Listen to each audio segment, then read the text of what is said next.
पिछली वीडियो में हम लोगों ने विलियन का जो थ्योरी वाला पोर्शन था उसको पढ़ लिया था। थ्योरी पूरी समाप्त हो गई है और जब थ्योरी में पढ़ा रहा था तो उदाहरण 2.4 तक मैंने सॉल्व भी करा दिया था। इस वीडियो में हम लोग जो है 2.5 उदाहरणों को समझेंगे। काफ़ी अच्छा एग्जाम्पल है तो इसे ध्यान से समझिएगा। देखिए मैं पढ़ रहा हूँ। 298 केल्विन पर क्लोरोफॉर्म, फार्मूला क्या है CaCl3 एवं डाई क्लोरोमेथेन, इसका फार्मूला क्या है CH2Cl2। तो इसको याद रखना, इसका नाम है डाई क्लोरोमेथेन। बहुत सारे बच्चे पूछते हैं कि इसका नाम क्या है CH2Cl2 का, तो नाम क्या है डाई क्लोरोमेथेन। इसको मेथिलीन क्लोराइड भी कहते हैं, इसको भी जानिएगा मेथिलीन क्लोराइड।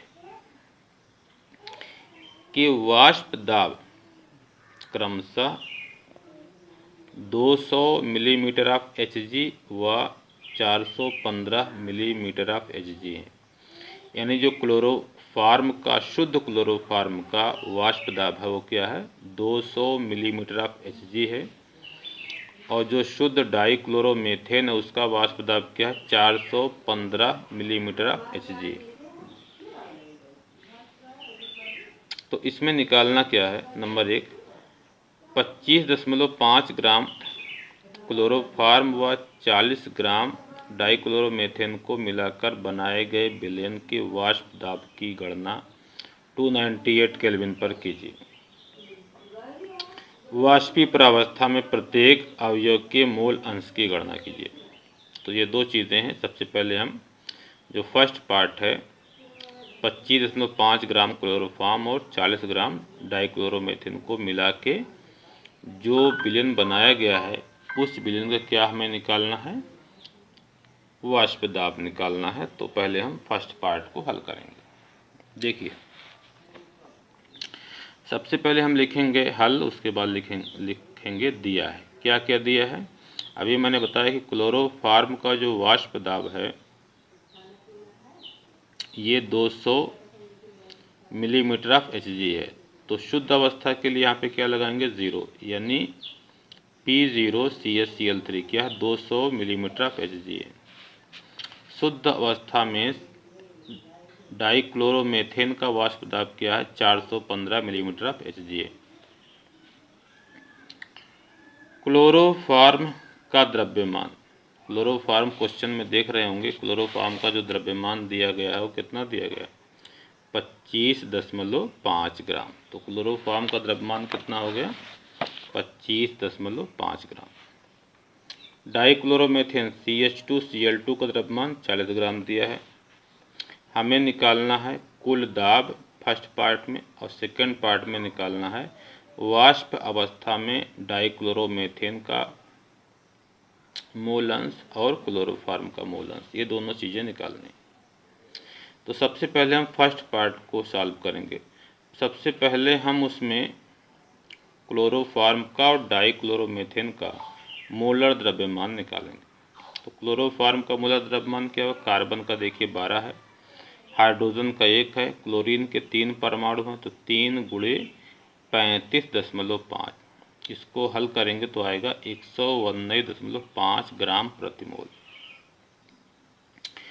डाइक्लोरोमेथेन का मोलर द्रव्यमान निकालेंगे, कार्बन का 12, हाइड्रोजन का 2 गुणे 1, क्लोरीन का 2 गुणे 35.5, तो क्या हो जाएगा 85 ग्राम प्रति मोल। डाइक्लोरोमेथेन के मोलों की संख्या, तो किसी भी पदार्थ के मोलों की संख्या के लिए क्या लिखते हैं n लिखते हैं, और उसके नीचे छोटा सा उस पदार्थ का नाम या उसका फार्मूला लिखते हैं। तो n उसके नीचे क्या लिखेंगे CH2Cl2, यानी डाइक्लोरोमेथेन के मोलों की संख्या को सिंबॉलिक रूप में ऐसे लिखेंगे।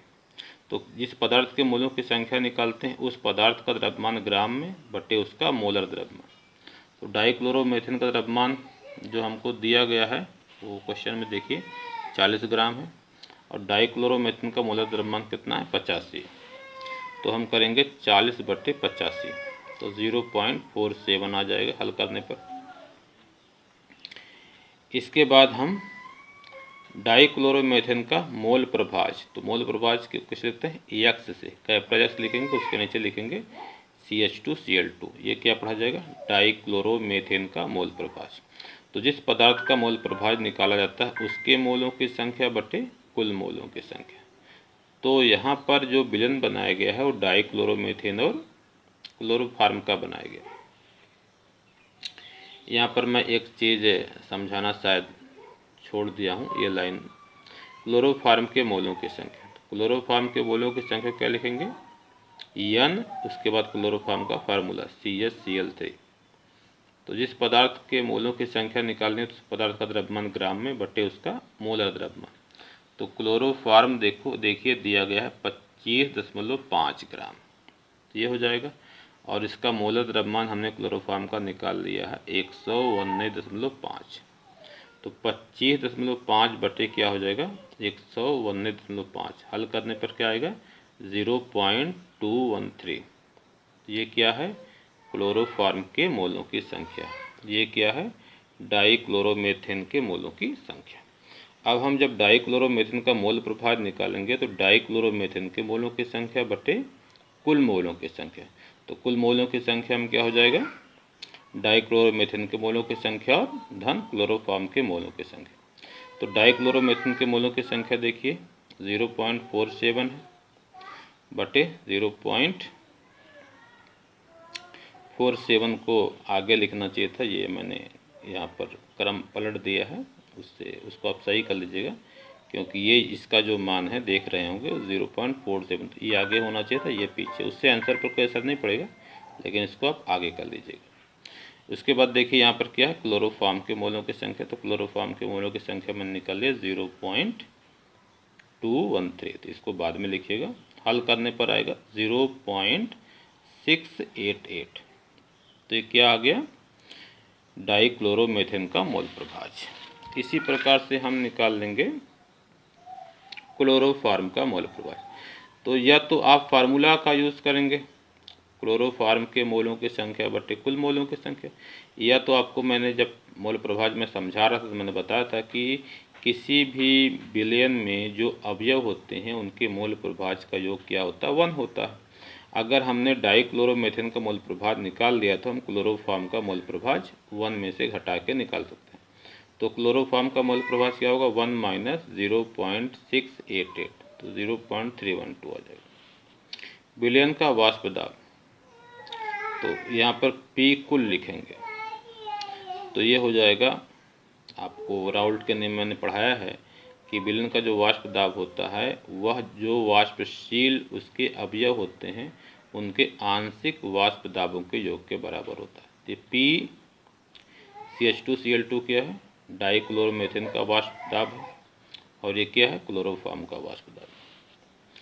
तो वहाँ पर जब मैं फार्मूला पढ़ा रहा था तो मैंने बताया था PA बराबर क्या होता है, XA/PA नॉट, ये होता है ना, ये फार्मूला होता है राउल्ट के नियम से। तो P CH2Cl2 जगह क्या हो जाएगा, CH2Cl2 नॉट, यानी शुद्ध अवस्था में डाइक्लोरोमेथेन का वाष्प दाब गुणे उसका मोल प्रभाज, और इसकी जगह पे क्या लिखेंगे,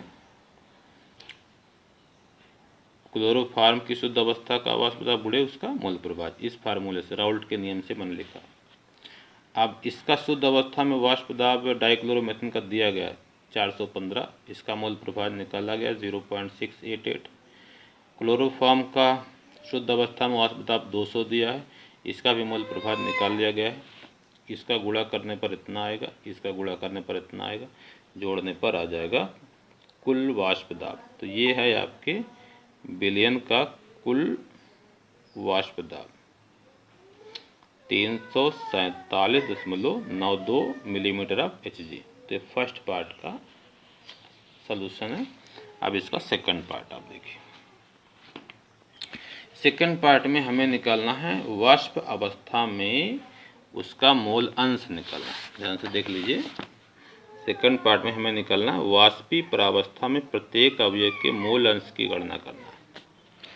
तो इसको हम कैसे सॉल्व करेंगे, देखिए इस चीज़ को अभी मैं हल किया हूँ, ये वाष्प अवस्था में डाइक्लोरोमेथेन का वाष्प दाब, अभी देखिए इसको मैंने यहाँ पर हल किया है। ये जो निकाला गया है ये एक चीज़, ये वाष्प अवस्था में, क्योंकि ये जो वाष्प दाब होता है विलयन का वाष्प दाब, ये जब दोनों उसमें जो पदार्थ घुले होते हैं जब उसकी वाष्प उठती है तो यह जो है ये गैसीय अवस्था में या वाष्प अवस्था में डाइक्लोरोमेथेन का वाष्प दाब है, और ये क्या है, क्लोरोफॉर्म का वाष्प दाब है।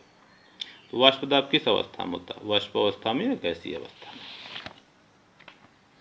तो सबसे पहले हम निकालेंगे डाइक्लोरोमेथेन का वाष्प दाब इस फार्मूले से, जिसका भी मैंने यूज़ किया था। तो ये 285.52 आएगा, मिलीमीटर ऑफ Hg आएगा। ये भी मैंने हल ही किया है। क्लोरोफॉर्म का लिखेंगे तो वही फार्मूला लिखेंगे, क्लोरोफॉर्म का वाष्प दाब शुद्ध अवस्था में गुणे क्लोरोफॉर्म का मोल प्रभाव। इसको हल करने पर क्या आएगा, 62.49 मिलीमीटर ऑफ Hg। अब वाष्प प्रावस्था में डाइक्लोरोमेथेन का मोल प्रभाव, इसको लिखेंगे YCH2Cl2। ये क्या है, वाष्प अवस्था में डाइक्लोरोमेथेन का मोल प्रभाव। तो ये क्या है, वाष्प अवस्था में डाइक्लोरोमेथेन का वाष्प दाब बटे विलयन का कुल वाष्प दाब। तो वाष्प अवस्था में डाइक्लोरोमेथेन का मोल प्रभाव देखिए, अभी वाष्प दाब अभी देखिए निकाला गया है। ये हो जाएगा, मतलब ये फार्मूला आप याद रखिएगा कि जिस वाष्प अवस्था में जिस भी अवयव का मोल अंश निकालना है उसका वाष्प दाब बटे कुल वाष्प दाब, मतलब विलयन का कुल वाष्प दाब। ये फार्मूला, जिसका मूल अंश निकालना उसका वाष्प दाब ऊपर रहेगा और विलयन का वाष्प दाब नीचे रहेगा।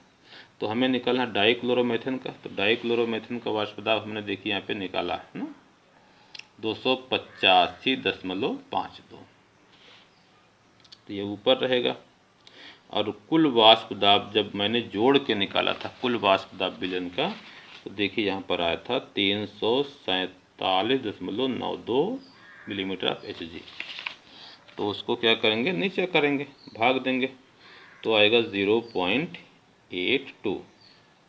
वाष्प अवस्था में क्लोरोफॉर्म का मोल प्रभाव, जो CHCl3 लिखा है, क्लोरोफॉर्म का मोल प्रभाव, तो क्या हो जाएगा, जिसका मोल प्रभाव निकालना उसका वाष्प दाब ऊपर रहेगा, कुल वाष्प दाब नीचे रहेगा। तो क्लोरोफॉर्म का वाष्प दाब देखिए निकल गया 62.4 millimetre of Hg, 62.4 millimetre of Hg। कुल वाष्प दाब क्या, 347.9, भाग देने पर कितना आएगा, 0.18। तो ये उदाहरण नंबर आपका 2.5 था। पूरे तरीके से मैंने समझाने की कोशिश किया है। अगले वीडियो में अगला एग्जाम्पल हम लोग समझेंगे।